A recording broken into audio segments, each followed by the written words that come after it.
ETF index mutual funds నేర్చుకుని stock మార్కెట్లో రాణించాలనుకుంటున్నారా? వెంటనే ఈ నెంబర్కి కాల్ చేయండి.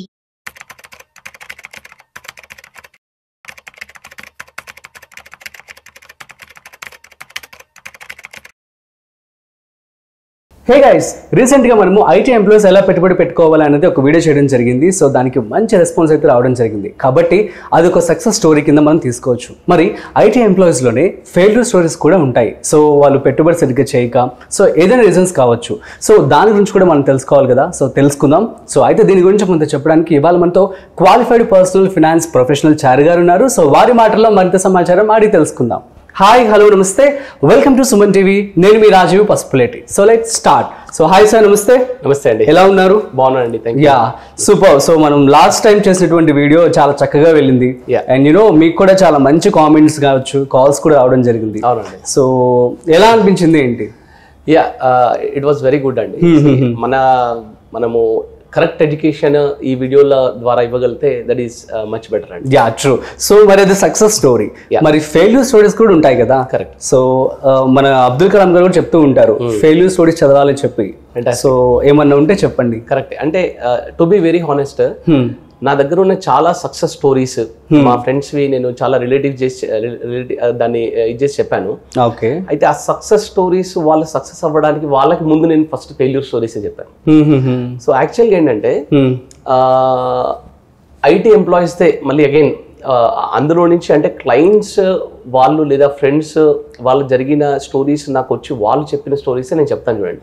ఓకే, చెప్పండి. అంటే సో దట్ దీన్ని చాలా మంది రిలేట్ చేసుకొని ఎక్కడ మిస్టేక్ అవుతుందో చెక్ చేసుకొని వాళ్ళు సెట్ చేసుకోగలుగుతారు అనమాట. ఓకే. ఫస్ట్ థింగ్, ఒక ఆయన అంటే ఇది ఖచ్చితంగా మీరు చెప్పాలి సార్ అని చెప్పి వాళ్ళు చెప్పారనమాట. వాళ్ళు ఏంటంటే wife and husband IT employees Hyderabad లో ఉండే వాళ్ళు మంచి జాబ్ స్టార్ట్ చేశారు. అరౌండ్ 27లో 28లో మ్యారేజ్ అయింది. ఓకే. సో ఇద్దరు కూడా ఏంటంటే చాలా కష్టపడి ఒక 4-5 years డబ్బులన్నీ కూడబెట్టుకున్నారు. వాళ్ళకి మంచి శాలరీ ఉండే. సో డబ్బులన్నీ కూడబెట్టుకొని హౌస్ డౌన్ పేమెంట్ చేశారు. ఇక్కడ ఒక అపార్ట్మెంట్ కొన్నారు. కొనేసి దాని రిజిస్ట్రేషన్ ఛార్జెస్ అని ఇవన్నీ ఉండి ఒక 20 yearsకి హోమ్ లోన్ తీసుకున్నారు. So down payment, registration charges, interior ఇవన్నిటి కలిపి వాళ్ళు ఒక 3-4 years లేదా 5 years కష్టపడ్డ డబ్బంతా అక్కడ పెట్టేసి ఇల్లు కొనుక్కున్నారు. అలాగే ఈఎంఐ 20 years కమిట్మెంట్ పెట్టుకున్నారు.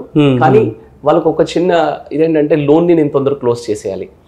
మేబీ నేను 20 years పెట్టుకున్నాను కానీ ఖచ్చితంగా నేను 8 years లోనో 9 years లోనో క్లోజ్ చేయాలంటే టార్గెట్ పెట్టుకున్నారు. సో హానెస్ట్ గా వాళ్ళు చాలా కొంచెం అగైన్ అంటే కిడ్స్, కార్ ఇవన్నీ కాకుండా కొంత డబ్బు కొంచెం ఎక్స్ట్రా డబ్బులు పక్కన పెట్టుకుంటూ అనుకున్నది అనుకున్నట్టుగా అరౌండ్ 9 years లో లోన్ క్లోజ్ చేయగలిగారు వాళ్ళు. Great then. So that was a good part. Okay. But again 39 అంటే అప్పటికి వాళ్ళ ఏజ్ అరౌండ్ 38-39కి వచ్చారండి. సో వాళ్ళకి ఏమైందంటే వైఫ్ అండ్ హస్బెండ్ కి మళ్ళీ again they got very good job in out of country. I think Australia ఏదో వెళ్ళారు. అగైన్ ఇక్కడ ఉన్న హౌస్ అలాగే ఉంది, దాని నుంచి రెంటల్ ఇన్కమ్ వస్తుంది.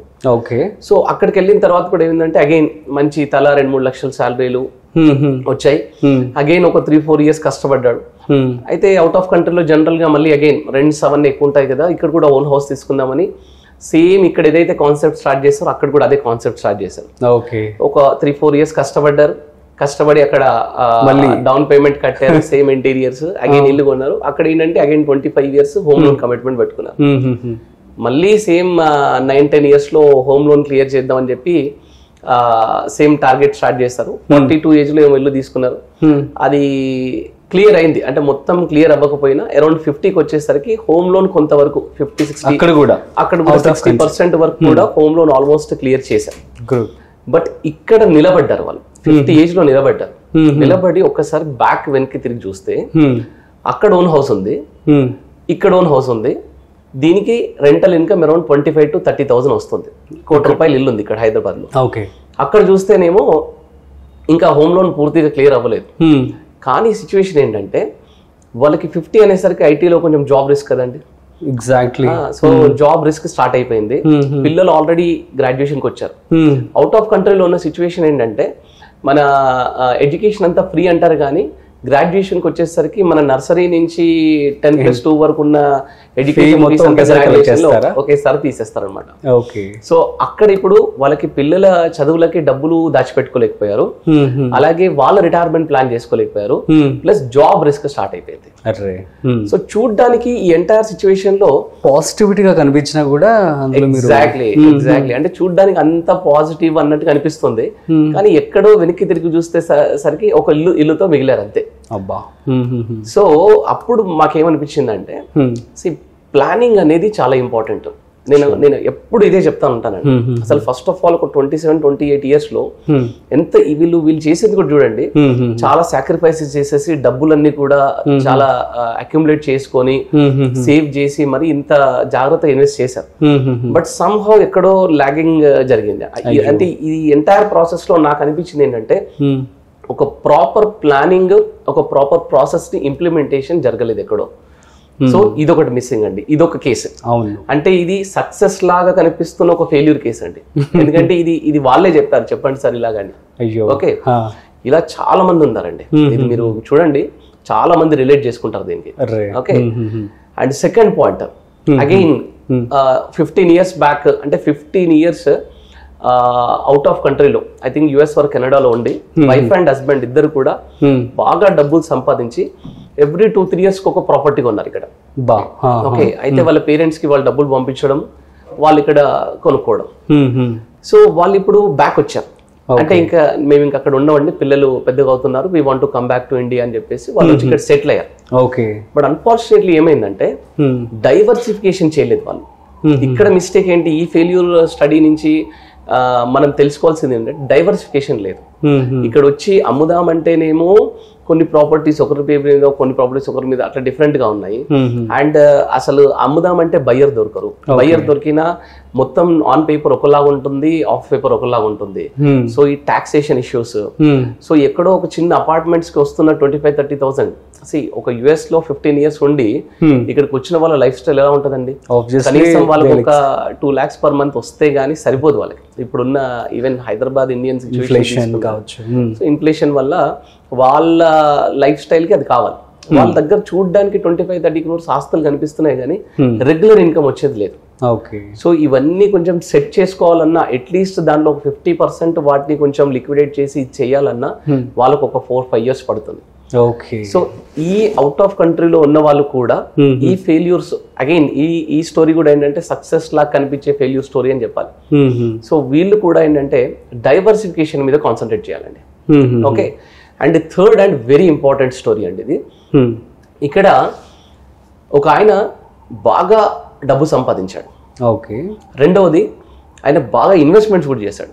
అంటే 100 స్టాకులు కొన్నాడు, 10 మ్యూచువల్ ఫండ్లు, ఒక 4-5 ల్యాండ్స్ కొనడం, ఇదంతా కొనుక్కుంటూ వెళ్ళిపోయాడు. నేను డైవర్సిఫై చేస్తున్నాను అనుకుంటూ వెళ్ళాడు. అన్ఫార్చునేట్లీ కోవిడ్ టైంలో రిస్క్ జరిగిందండి ఆయనకి. అయ్యో.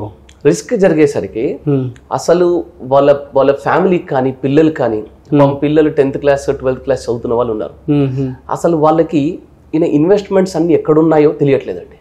అవునా? ఓకే. కొన్నిట్లో నామినీ మిస్ చేశాడు. అంటే డబ్బు సంపాదించడము, ఇన్వెస్ట్మెంట్ మీద నాలెడ్జ్ ఉండడము, ఇవి రెండు బానే ఉన్నాయి, కానీ దాన్ని కన్సాలిడేట్ చేయడం మిస్ చేశాడు. అయ్యో.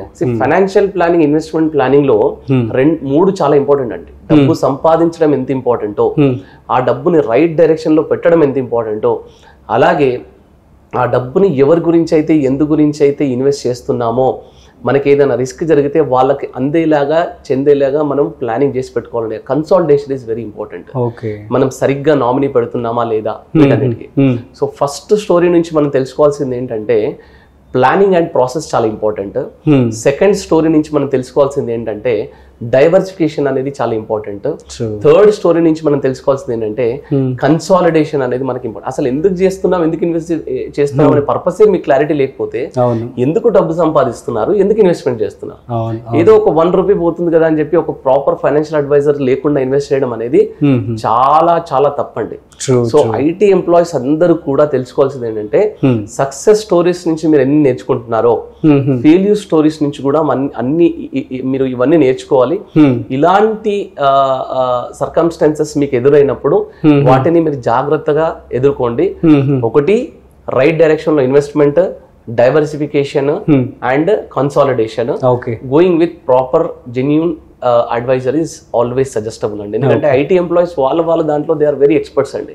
They are busy. సో వాళ్ళ ఓన్ మనీని వాళ్ళు మేనేజ్ చేసుకోవడం ఏంటంటే ఒక డాక్టర్ తన ఓన్ బాడీకి ఆపరేషన్ చేసుకునే లాంటిది. సో మన డబ్బుని మనం మేనేజ్ చేసుకోవడం అంటే చాలా ఎమోషన్స్ వస్తూ ఉంటాయి. వాళ్ళకి ఖాళీ ఉండేది ఎప్పుడంటే పాపం ఓన్లీ సాటర్డేసే. సో సండే అంతా ఎగ్జాస్ట్ అయిపోయి ఉంటారు. సో ఈ 2 days లోనే ఇవన్నీ చేసుకోవడము, ఏదో గ్రూప్ పెట్టి చేసుకోవడము ఇది కుదరదండి. సో జాగ్రత్తగా ఈ సక్సెస్ స్టోరీస్ నుంచి, ఫెయిల్యూర్ స్టోరీస్ నుంచి వీళ్ళు నేర్చుకొని జాగ్రత్తగా ఇన్వెస్ట్ చేసుకోవడం బెటర్ అండి. సూపర్ అండి. So thank you so much Chari గారు. సో గైస్ చూసారు కదా, ఎగ్జాంపుల్స్ అని చూడడానికి అయితే చాలా చక్కగా ఉన్నాయి, కానీ అవి ఫెయిల్యూర్ స్టోరీస్ లాగా చెప్పారు. Right time investment, diversification and consolidation, ఈ 3 ఖచ్చితంగా మీరు ప్రాపర్గా స్టడీ చేసి పెట్టుబడి పెట్టుకోవాల్సి ఉంటుంది. సో మరొక ఇంట్రెస్టింగ్ కాంటెంట్తో మళ్ళీ కలుద్దాం. అంతవరకు చూస్తూనే ఉండండి సుమన్ టీవీ.